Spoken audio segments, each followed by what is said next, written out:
Hi, I'm Coach Amber, and welcome to the MeetRx Success Story podcast. And today we have João with us. Welcome, João. Hello. Thank you for inviting me. Absolutely. So, João, tell us, what was your life and health like prior to starting a meat-based diet?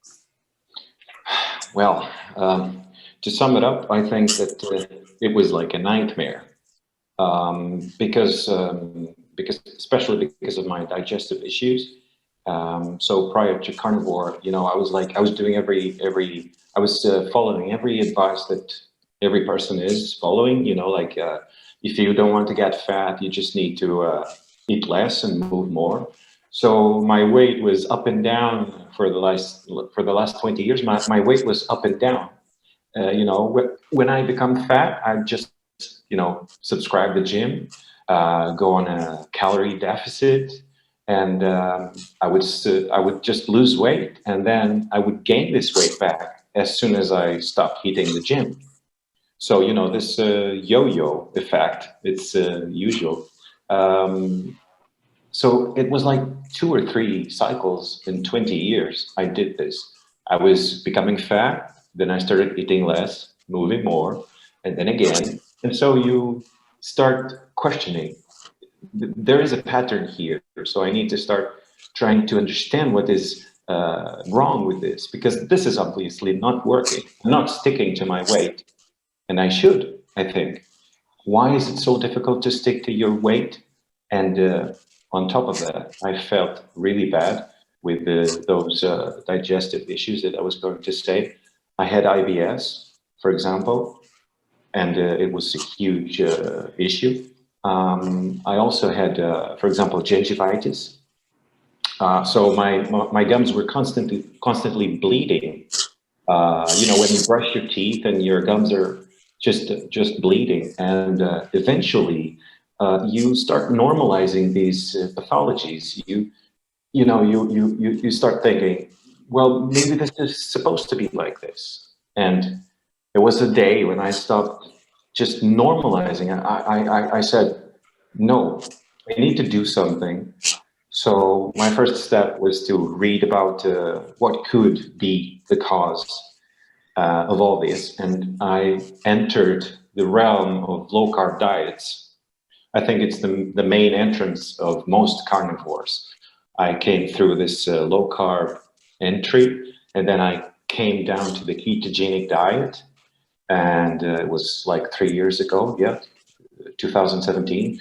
And then in March 2018, I started a carnivore diet. I remember the exact date. It was the 12th of March of 2018. So today is the 963, day 963 today. And it will be 3 years, it will be 1,000 days in December 2020. That's right. So I started to see the differences when I came down, like with controlling the carbs. I started immediately to see the differences, especially, because of the inflammation. When you have this digestive issues, whether it's dysbiosis, I think it's the right way to say it, or something like this. You need to understand that everything is related to inflammation. So for me, when I started to feel the difference, because I stopped eating, I started eating less carbs. Mostly, I ate a lot of fruit and vegetables, like most of us, right? I mean, starchy foods, and all this. It changes because your inflammation just goes down. So and we see the difference because suddenly your gums are not bleeding anymore, and you're not farting so much, and things like this. So in the end, it's like bloating. It's not normal to eat and to feel like you're a balloon. And this is important. We should not accept this as being part of a healthy diet. So, you have like painful intestinal colics, which is terrible. If you're in a meeting with someone and you suddenly have a painful intestinal colic, you're holding it like this, and this person doesn't know, but you're in pain, and this is terrible. So yeah, this I also saw the difference. So low carb, ketogenic diet, very good. But the biggest surprise was when I came down to 0 carbs, and wow, it's a whole new world. So it's like this, everybody's telling you that it's bad for your health because they read it somewhere, and you by yourself, you experience it, and you see that it's completely the opposite of what people are saying. And judging by the thousands of anecdotal evidences that you can gather, I don't think that a good scientist should ignore this. There is definitely something going on.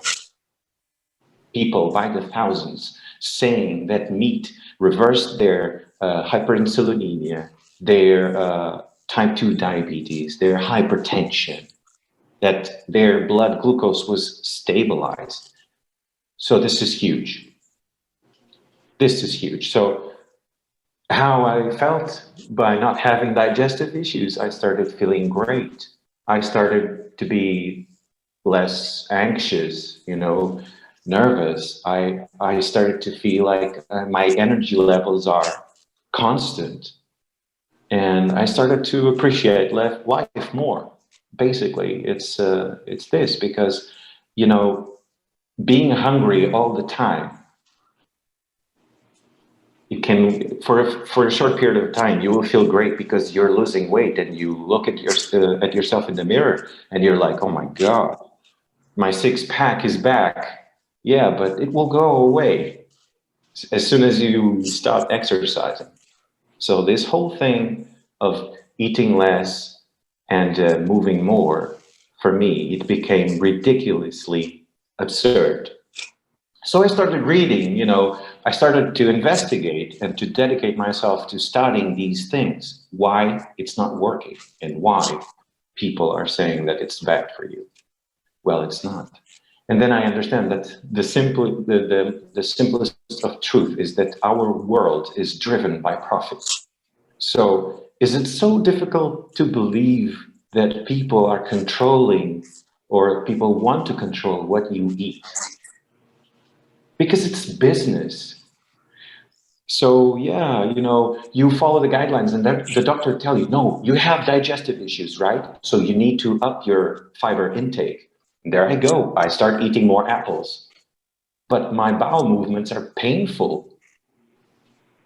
Why is this doctor telling me this? And then I start questioning myself. So I maybe when she's saying that I should up my fiber intake, maybe I'm not upping it enough. So I will eat even more fiber.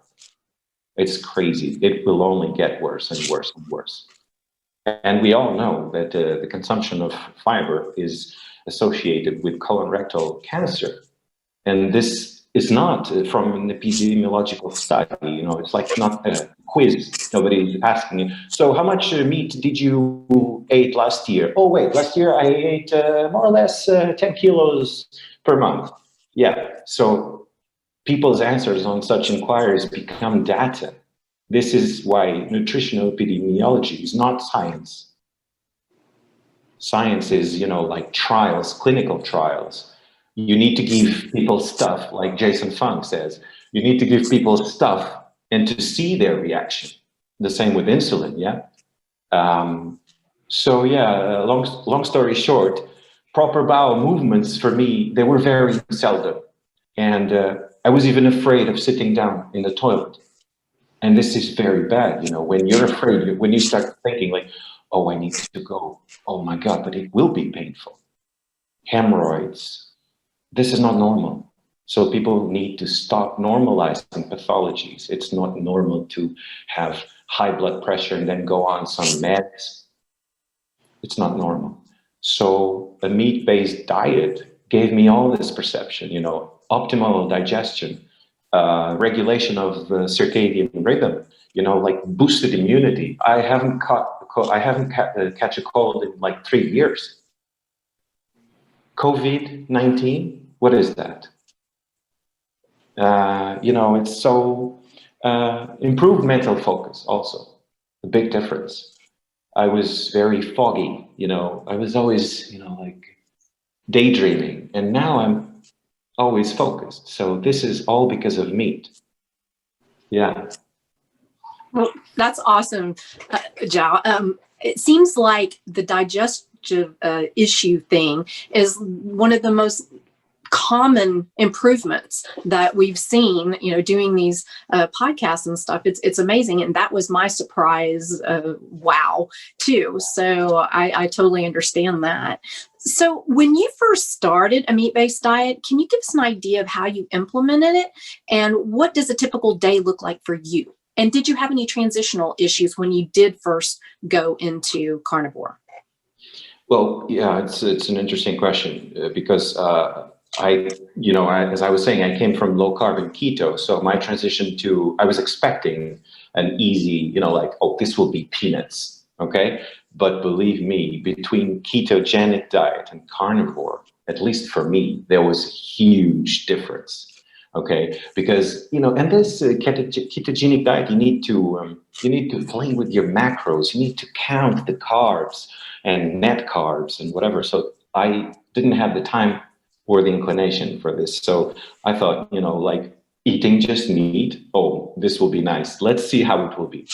But I suffered with the adaptation because of the lack of energy, this temporary, there's this interval of time where your body is transitioning. And I felt a bit like off. I was off. I stopped working out when I transitioned to carnivore because I didn't have energy. I felt terrible. I did. And I had this initial, as many carnivores, I had some bouts of diarrhea. And then I started to understand that this is because I was refurbishing my microbiota. It's interesting to understand this. So yeah, you need to throw this all away and then you have a new one. A normal day for me is, I eat mostly beef, nose to tail, lots of organs. And I love steaks, of course, but it's interesting because it's not my main, I'm more of a slow cooker meat guy. I love slow cooked meat. And so I just choose the fatty cuts, like chuck. I know some names in English. So it's like the chuck. You have the brisket, for example. It's really fatty and delicious. I drink coffee, no problem. I tried to eliminate it. I didn't see any differences, so I decided to stick with the coffee. And I love it, with some cream sometimes. Dairy is not a question for me, but it triggers food addiction. And this is the biggest issue from me. Yeah. So digestive issues, solved completely. Food addiction I need to be careful because dairy is, we all know that dairy is inflammatory, but it triggers, the rewards. And the whole thing about being carnivore for me, and that's why I stick with it. It's because it's my safe haven. I feel like I'm in control of this food addiction, and the addiction is not controlling me. It's the other way around. So yeah, that's it. That's awesome. I totally agree with you there. The freedom from that food addiction is just the most awesome thing ever. And people don't really understand that till they experience it. So yay. Okay, so the last question, and you've pretty much gone over most of this, but if you could just summarize real quick the improvements you've had since being on a meat-based diet, and was there anything that kind of shocked you that improved that you weren't expecting? I already said the optimal digestion and the circadian rhythm, so sleeping became much easier. And it doesn't mean that I sleep more or longer, but I sleep better. I have more energy, so the body will sleep as much as it needs. boost immunity, of course, energy levels. And for example, I felt like I didn't have to exercise to lose weight. All I had to do, is if I wanted to lose weight, I would just see if I'm hungry and understand my satiety signal and just fast longer, because fasting became real easy. Once you get rid of all the insulin and the sugar, you understand that fasting is absolutely natural and it's adequate. And the only con, I would say, is the social aspect. The social aspect, because I think that we don't fit in this world, Amber. I think that we, in some way, our eyes started to see for the first time. We have unblocked and unleashed a real power. And looking at people, it gives me so much pain to see what people are doing to themselves. And so I would say that I'm the odd one off. I wouldn't say that we are exceptions, but we are exceptional. We are. But we don't fit. And we start questioning everything. So for me, there is also this paradigm of the carnivore diet, because it gave me this mental perspective. We question everything. And I understand that this world is really ugly and vile. So yeah, I think that meat gave me this this benefit of understanding a bit better the world and how it works. I could not agree with you more on that. And this is why we're doing what we're doing right now, getting our stories out there. So I really appreciate you coming on and sharing your story, João. It was really great talking with you. It was my pleasure, Amber, to finally meet you. And let me just say that I really admire what you're doing. I follow your Instagram, and I think that you are doing great. You are helping people. And from what I have read and heard and now seen for myself, you are just great. You are wonderful. Keep doing what you're doing. Well, thank you so much. And I am really lucky to be able to help MeatRx get our stories out there, because I do feel it is so important. And again, thank you so much for sharing your story. It was my pleasure. Thank you. Bye, João. Bye.